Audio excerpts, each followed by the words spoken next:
Glória a Deus. Boa noite, Atitude Zona Sul. E aí, gente, como é que vocês estão? Espero que todo mundo esteja bem. Privilégio estar aqui nessa noite, culto da resposta, dando continuidade aí à série, né? A nossa jornada dos sonhos. Para mim é um privilégio muito grande. E a gente já foi ministrado tantas vezes, né? Tantas quartas-feiras, tantas palavras que Deus trouxe aos nossos corações. A gente já falou aqui sobre sonhos reconstruídos. Já falamos aqui sobre perseverança para não desistir dos sonhos de Deus. E Deus tem sempre tratado o nosso coração, né? Para mim é um privilégio muito grande. Você já sentiu a presença de Deus hoje aqui nessa noite? Não, sério mesmo, gente. O louvor, os irmãos estavam cantando, estavam tocando ali. E eu gosto muito quando o louvor adianta a mensagem. Quando o louvor dá uma préviazinha do que vai ser a mensagem. Eu gosto muito, eu sinto como uma confirmação, né? Serve para testificar que Deus que está no comando, Deus que está no controle. E a gente segue na direção dele. Meus irmãos, nessa noite, a gente vai aprender um pouco com o povo de Israel. Vamos lá para o Antigo Testamento. A gente já aprendeu aqui, já vimos vários exemplos do que deve ser feito, de como a gente deve agir. Hoje a gente vai aprender com o oposto. Geralmente a gente fala, né, e a gente crê realmente. Os planos de Deus não podem ser frustrados, é bíblico isso. Os sonhos de Deus, eles não podem ser frustrados. Os sonhos de Deus vão acontecer, amém? Agora, eu e você temos uma escolha no meio desse processo. Ou a gente vai fazer parte daquilo que Deus está fazendo, ou nós vamos ficar do lado de fora. E hoje a gente vai aprender com uma galera que ficou literalmente do lado de fora. Números capítulo 13. Nós vamos ler alguns versículos do capítulo 13 e alguns versículos do capítulo 14, tá? Então me acompanha aí na leitura.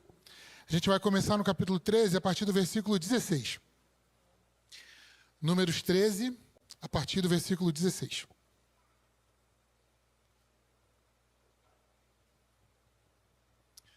Amém? Vamos lá. Estes são os nomes dos homens que Moisés enviou para espiar o território.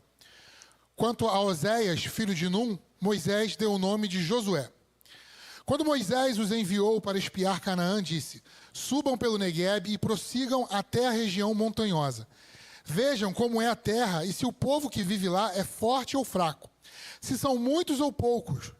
Se a terra em que habitam é boa ou ruim, se as cidades em que vivem são cidades sem muros ou fortificadas. Se o solo é fértil ou pobre, se existem ali árvores ou não. Sejam corajosos, tragam alguns frutos da terra. Era a época do início da colheita das uvas. Eles subiram e espiaram a terra desde o deserto de Zin até Reob, na direção de Lebo-Ramate. Subiram do Neguebe e chegaram a Hebrom, onde viviam Aimã, Sesai e Talmai, descendentes de Anak.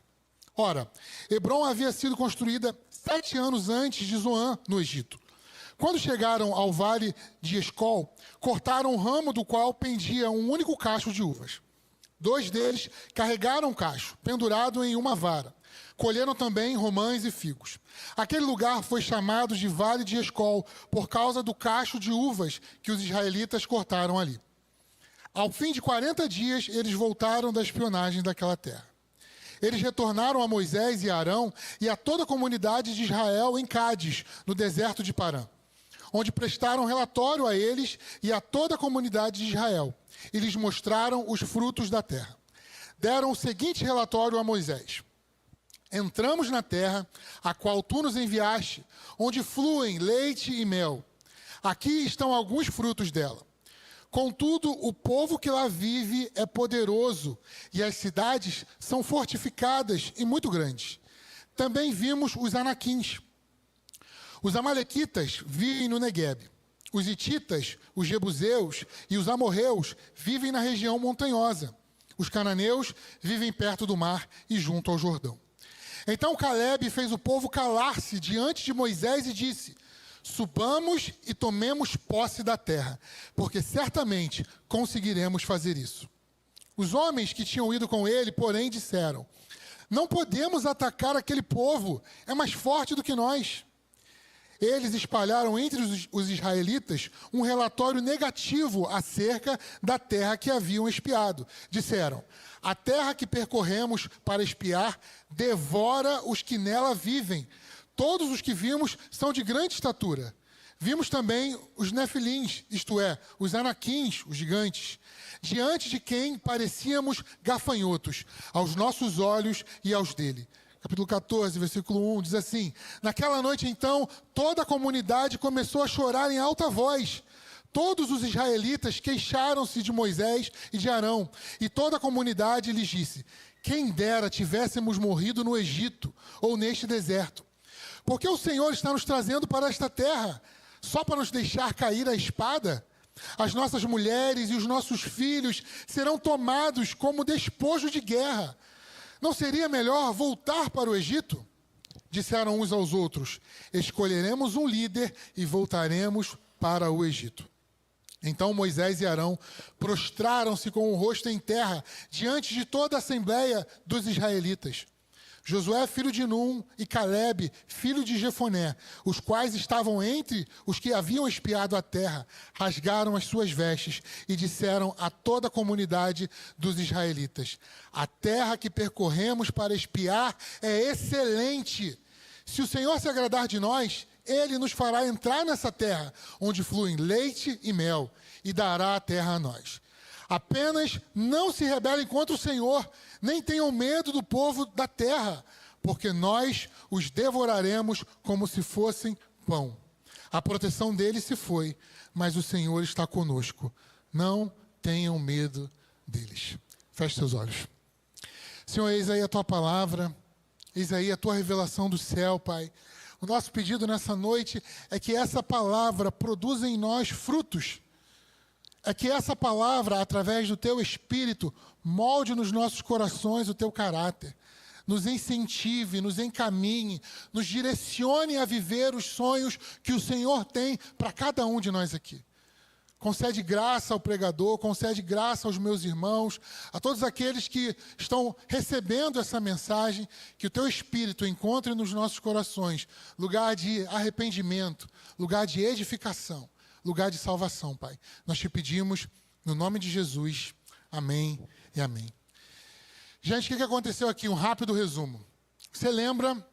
O povo de Deus ficou 400 anos escravo no Egito. E desde aquela época, quando eles ainda eram escravos no Egito, eles já haviam recebido uma promessa do Senhor, da terra prometida. Abraão, séculos antes, já havia comprado aquela terra, que, consequentemente, era deles por herança, por direito. E Israel estava vivendo aprisionado, escravizado no Egito. Dentro do coração deles permanecia o sonho de voltar para casa, de voltar para a terra que pertencia a eles. Mas, obviamente, a opressão do Egito não permitia que isso acontecesse. Até que Deus ouviu o clamor de Israel, chegou o tempo de Deus manifestar o seu poder.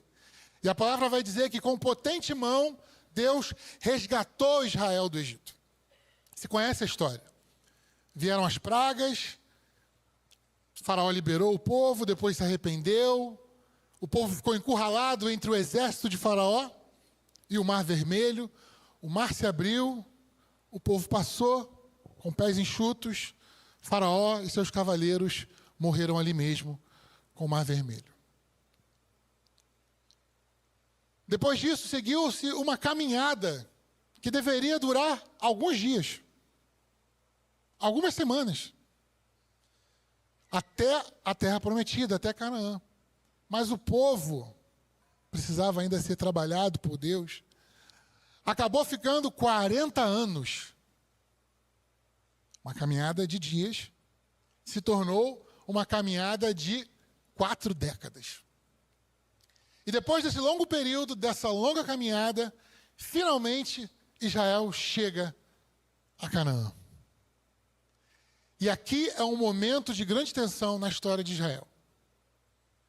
Moisés, instruído por Deus, no capítulo 13 vai falar sobre isso, Deus manda a Moisés que ele reúna 12 homens do povo de Israel, um de cada tribo.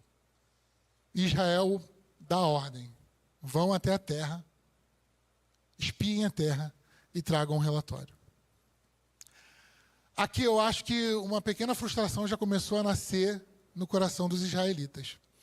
Porque até então, desde que Deus começou a se manifestar lá no Egito, foi tudo muito fácil para Israel, entre aspas, né? Deus fez o trabalho inteiro.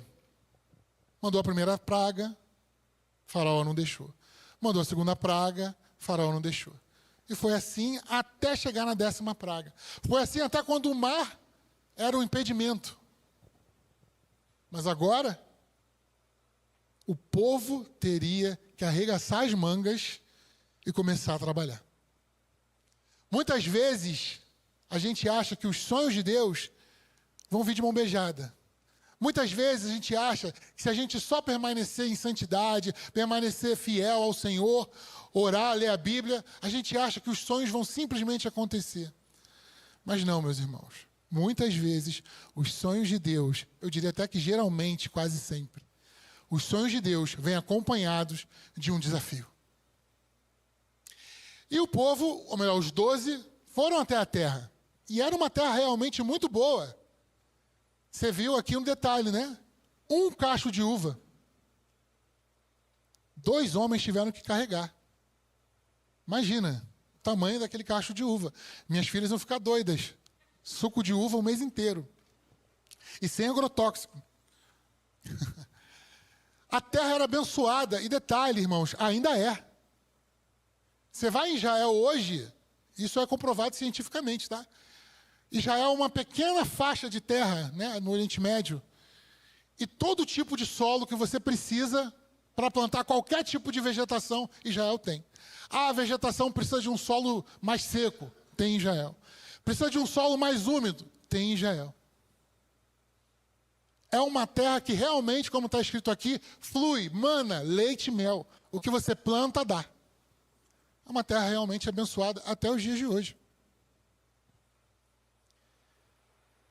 E os espias voltaram trazendo esse relatório. Eles começaram trazendo boas notícias. Olha, realmente, a terra é uma terra muito boa, é uma terra muito bonita, é um lugar maravilhoso, sabe? É bonito mesmo. Mas, quando o relatório é bom e de repente aparece um mais, você sabe, né? Mas, naquela terra, existem homens gigantes. Literalmente gigantes. São homens fortes.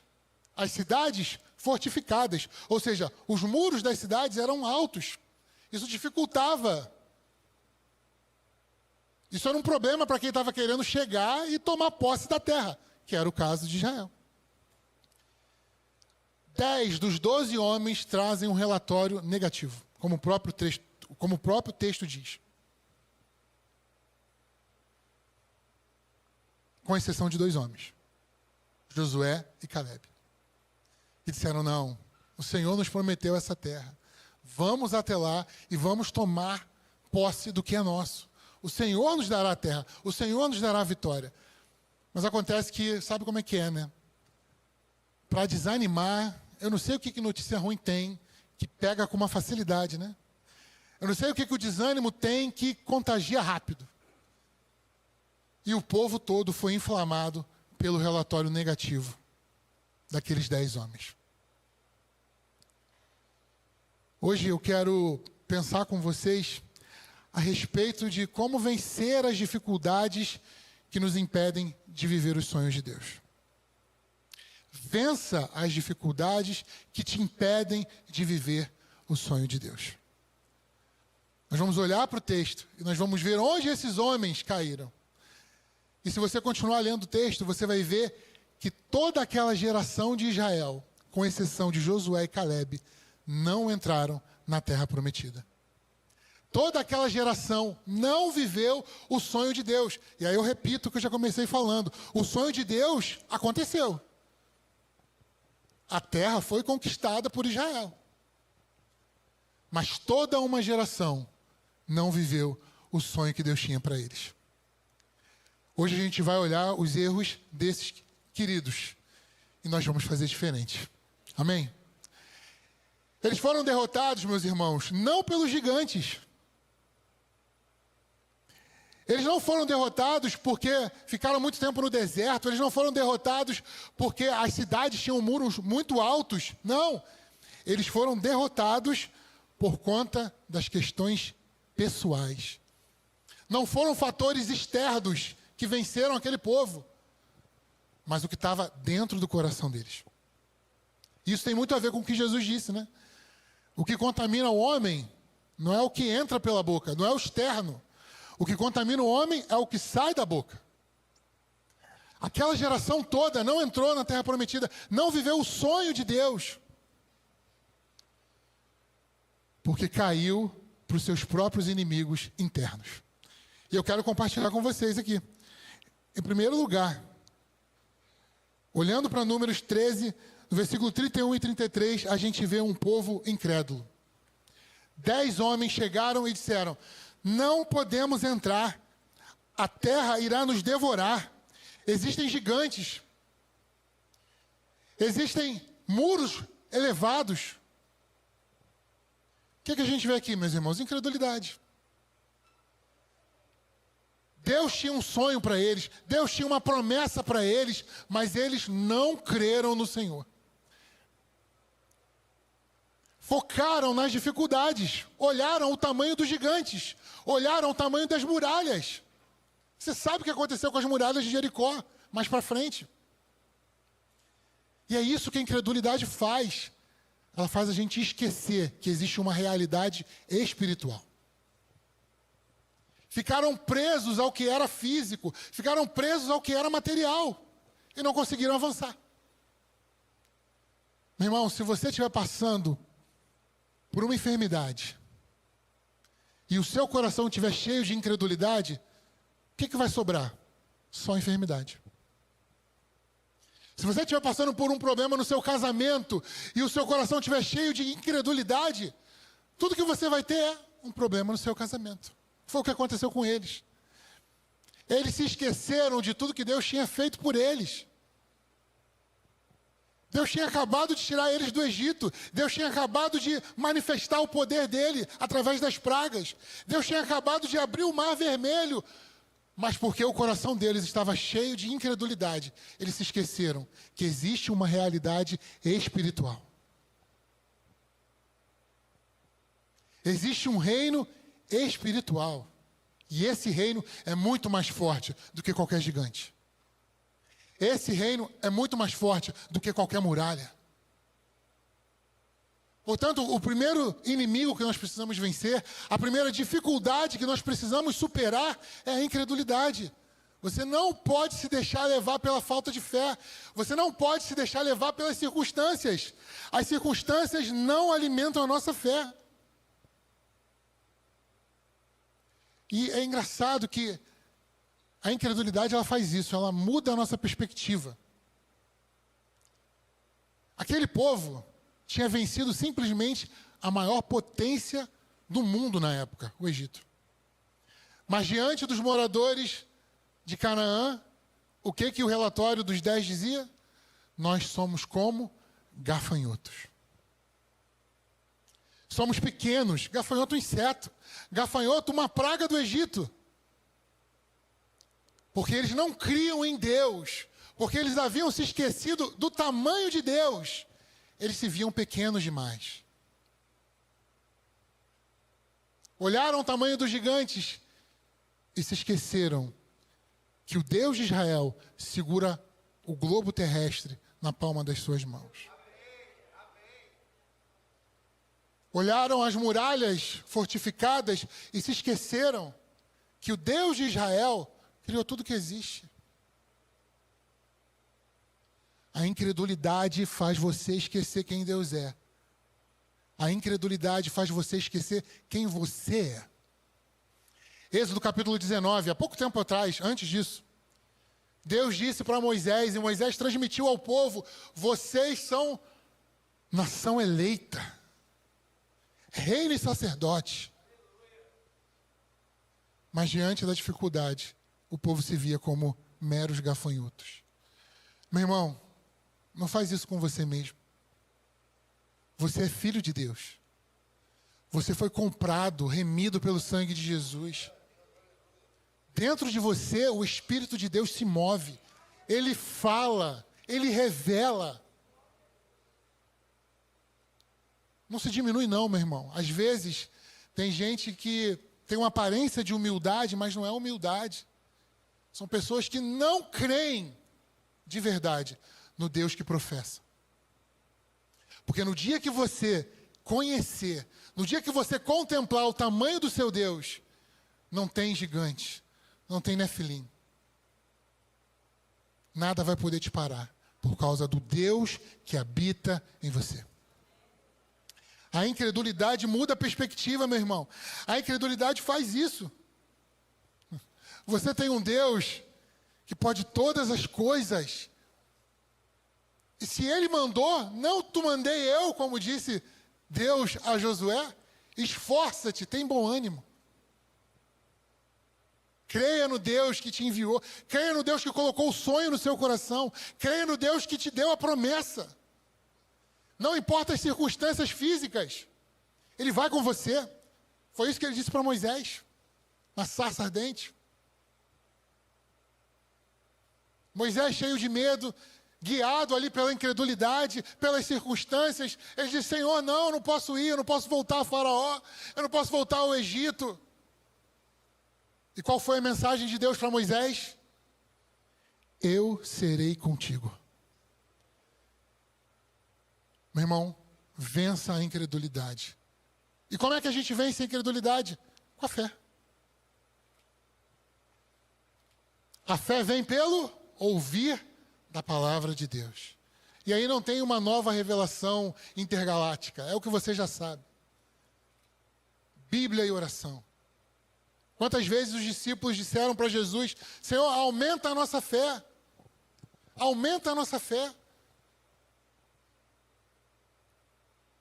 Intimidade com Deus, vida devocional, é o segredo para vencer a dificuldade, para avançar e para viver os sonhos de Deus na nossa vida.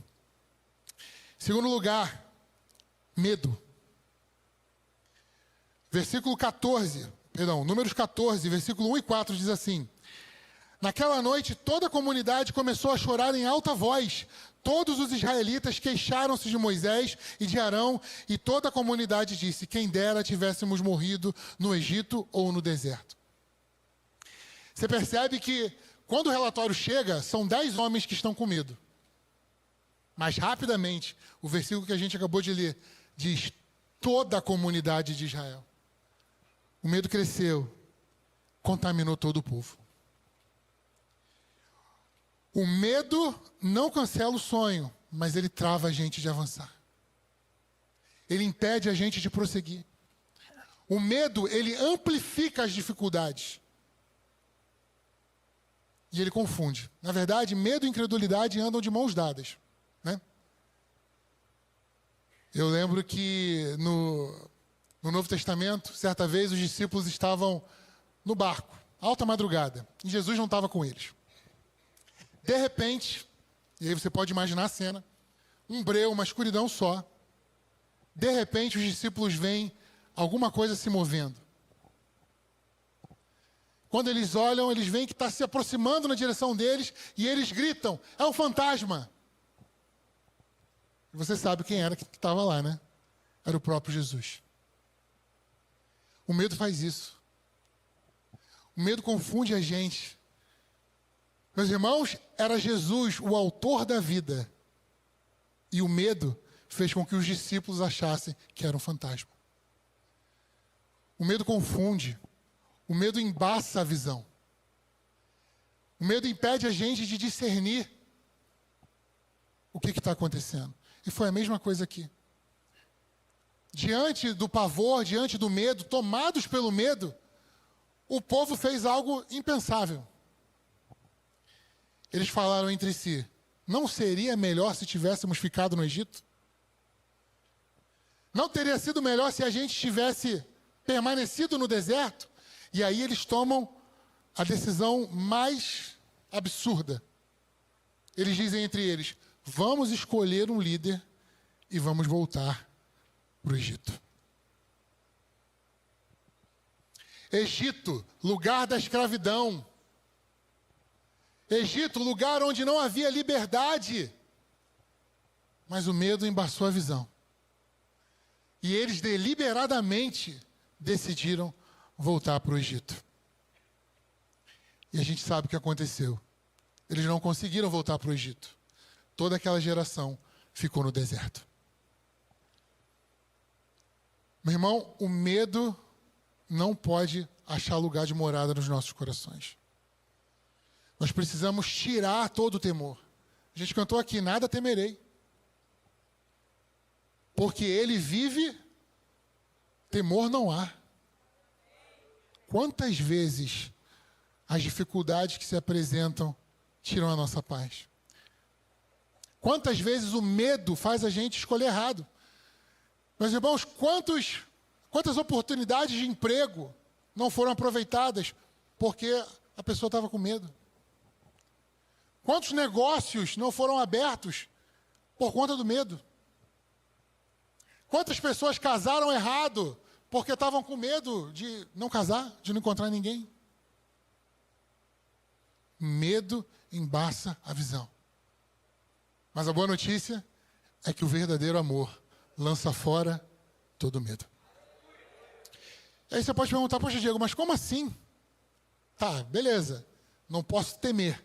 Mas como que o amor lança fora todo medo? Olha, é simples. O amor a Deus lança fora todo medo. O amor que vem de Deus lança fora todo medo. A palavra diz que aqueles que amam ao Senhor obedecem os seus mandamentos. A relação é direta. Se eu amo o Senhor, eu obedeço ao Senhor. Se eu obedeço ao Senhor, eu confio nele. Essa relação de amor e obediência vai construindo confiança. E no dia que o desafio chegar, eu não vou ter medo. Porque eu sei em quem eu tenho crido. O verdadeiro amor lança fora todo o medo. Bíblia, oração, vida com Deus, intimidade com Deus, confiança nele. É o que vai fazer você crer. E é o que vai fazer você confiar nos momentos de dificuldade. Terceiro lugar, outra coisa que a gente identifica fácil aqui no texto. Murmuração. Meus irmãos, murmuração é um problema na vida do crente. E é diferente de lamentar, ok? Vamos fazer essa diferenciação aqui. Na Bíblia existe um livro chamado Lamentações de Jeremias. Então, lamentar não é um problema. Ok? A questão é murmurar. O problema é se revoltar com Deus. O problema é culpar o Senhor. O problema é cobrar dele algo que ele não nos deve. Ele não nos deve nada. Ele já deu tudo para a gente. Então, a murmuração é um problema. E foi exatamente isso que o povo fez. No versículo 26 de Números 14, diz assim: o Senhor disse a Moisés e a Arão: até quando esse povo ímpio se queixará de mim? Tenho ouvido as murmurações dos israelitas queixosos. Diga-lhes: tão certo como eu vivo, declara o Senhor, farei a vocês exatamente o que me pediram. Cairão neste deserto os cadáveres de todos eles, de 20 anos para cima, que foram contados no recenseamento e que se queixaram de mim. Nenhum deles entrará na terra que com mão levantada jurei dar-lhes para a sua habitação, exceto Calebe, filho de Jefoné, e Josué, filho de Num. Lembra do que eu falei? Israel era a nação eleita. Povo escolhido do Senhor. Mas quando Deus vai falar com Moisés, ele disse: por que esse povo ímpio murmura contra mim? Sabe por quê, meu irmão, Deus usa esse termo? É porque murmuração não é coisa daquele que foi salvo pelo Senhor. Murmuração é comportamento daqueles que não creem. Murmuração é comportamento daqueles que não confiam. Murmuração é comportamento daqueles que não conhecem o Senhor. E não é isso que Deus espera de nós. Nação santa, povo separado, povo eleito, sacerdócio real. E é isso que a murmuração faz.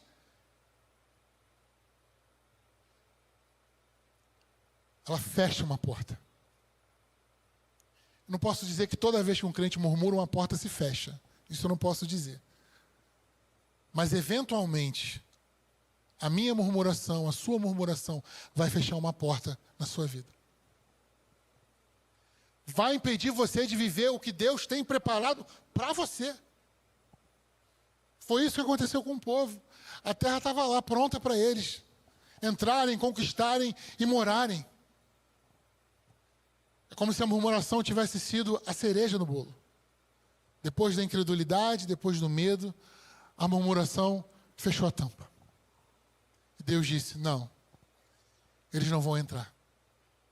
Algumas semanas atrás eu estava aqui pregando e eu compartilhei algo que minha avó me ensinou muitos anos atrás e alguns irmãos vieram comentar comigo depois, eu vou dizer aqui hoje novamente. Meu irmão, eu sei que existem muitos motivos para a gente lamentar. Existem muitos motivos, humanamente falando, justificáveis para a murmuração. Mas deixa eu te dizer, transforma a sua lista de murmuração em lista de oração. Converte a sua lista de reclamação em lista de oração. Ah, poxa, fui lá na igreja e ninguém falou comigo. Não fica reclamando, não. Dobra o seu joelho e fala, Senhor, abençoa aquele povo lá daquela igreja. Que ninguém mais saia daquela igreja sem alguém apertar a mão, sem receber um abraço. Pronto. Ah, dei uma ideia para o meu líder e o meu líder ignorou completamente. Não fica reclamando, não fica comentando, não. Dobra o seu joelho e começa a orar para o Senhor. Ó, Senhor, me dá boas ideias. O Senhor fala comigo, me mostra o que eu tenho que fazer, como que eu tenho que agir. Converte a sua lista de reclamação em lista de oração. Faz de tudo isso que se levanta, que você percebe e você identifica, faz dessas coisas combustível para uma vida espiritual. Eu lembro, minha avó falou isso para mim uma vez, porque eu dizia para ela, avó, como é que você consegue orar tanto tempo? Eu não consigo. 3, 4 minutos a minha oração já acaba. E a minha avó ficava de joelho. Ela falou isso para mim, transforma a sua lista de reclamação em lista de oração. Você vai ver que o tempo vai passar voando. E é exatamente isso que a gente tem que fazer, meus irmãos. É exatamente essa postura que a gente tem que ter. As dificuldades, os problemas, os motivos de reclamação precisam se transformar em testemunhos de oração. Aquele povo podia se ajoelhar e fazer igual Moisés e Arão. Nós lemos aqui. Quando o povo foi tomado pelo medo e pela murmuração, Moisés e Arão caíram por terra de joelhos. Se prostraram diante de Deus. Enquanto a maioria do povo caiu de joelho diante dos gigantes, Moisés e Arão caíram de joelhos diante de Deus. A murmuração não pode tomar o nosso coração. A murmuração não pode encher os nossos lábios. Nós precisamos vencer a murmuração. E aí você pode perguntar, como? Como que a gente vence a murmuração? O oposto da murmuração, meu irmão, é uma coisa só. Se chama adoração. Enche o teu coração de louvores ao Senhor. Enche os teus lábios com os salmos. Paulo vai dizer, sejam cheios do Espírito, salmodiando uns aos outros, cantando cânticos espirituais, louvando a Deus. Se a murmuração fecha portas, a adoração abre portas. Você sabe fazer isso? Você sabe o que é adorar a Deus? Meu irmão, adorar a Deus é reconhecer quem Ele é na sua vida. Adorar a Deus é fechar os seus olhos e pedir auxílio para o Espírito Santo e falar, Senhor, eu quero contemplar o meu Deus. É fechar os olhos e imaginar o Senhor sentado num alto e sublime trono. É imaginar o que a Bíblia diz dessa cena, Ele cercado de milhões e milhões de anjos, recebendo a adoração dos anjos, Santo, santo, santo é o Senhor dos exércitos. Adorar é fechar os olhos e contemplar o Senhor. Está diante dos gigantes, tem vários motivos para reclamar, tem vários motivos para murmurar. Recita um salmo, decora um versículo, traz à memória aquilo que te dá esperança, bota um louvor,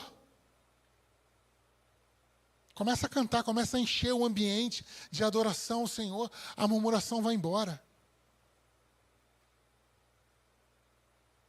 E a presença do Senhor começa a se manifestar. O salmista disse: levantai, ó portas, as vossas cabeças. Levantai-vos, ó portais eternos. A adoração abre portas. Para quê? Para que entre o Rei da Glória. O Senhor está entronizado no meio dos louvores. E quando nós o adoramos, Ele é exaltado. Vamos fazer isso agora? Sentado mesmo como você está? Feche seus olhos. Eu quero que você, por um momento, esqueça dos gigantes ao seu redor. Eu quero que você esqueça dos muitos motivos que talvez você tenha para reclamar, das muitas dificuldades, das muitas provações. Eu quero que você foque agora naquele que está sentado no alto e sublime trono. Naquele que é digno de toda a honra, toda a glória e todo o louvor. Ele é santo, Ele é grande, Ele é puro, Ele é digno de todo o louvor. E se você quiser agora, você pode abrir os seus lábios aí onde você está e começar a dizer quem Ele é na sua vida. Você pode começar a engrandecer Ele, dizer: Senhor, Tu és exaltado, exaltado em santidade. Senhor, Tu és adorado na minha vida, Tu és adorado nesse lugar, Tu és adorado no meio do Seu povo. Começa a louvar o nome dEle, meu irmão. Começa a dar lugar aí à adoração. Diz para Ele, declara aí os feitos dEle na sua vida. Começa a agradecer a Ele. Diz: Senhor, eu Te louvo porque um dia o Senhor me salvou. Eu te louvo porque um dia o Senhor me curou da doença. Eu Te louvo porque um dia o Senhor frustrou o diagnóstico dos médicos. Eu Te louvo, Deus, porque um dia minha família estava destruída, em frangalhos, em cacos, mas o Senhor reconstruiu a minha casa. Senhor, eu Te louvo porque em tantas circunstâncias eu não tinha o que fazer, mas a Tua providência se manifestou. Mas o Senhor, com mão forte, assim como o Senhor fez com o Egito lá atrás, me tirou do meu cativeiro. Eu Te louvo, Senhor, porque o Senhor me livrou do vício. Eu Te louvo, Senhor, porque eu andava sem esperança. Mas hoje eu estou como aqueles que sonham. Adora o Senhor, meu irmão. Começa a louvar o Senhor, começa a bendizer o nome dEle. Começa a recitar aí os nomes do Senhor: Jeová Jirê, Jeová Rafá, o Deus que nos cura, Jeová Nissi. Ele é a nossa bandeira, Ele é a razão da nossa vida, Ele é o motivo pelo qual nós estamos vivos. Não fosse por Ele, onde nós estaríamos? Louva o Senhor, meu irmão.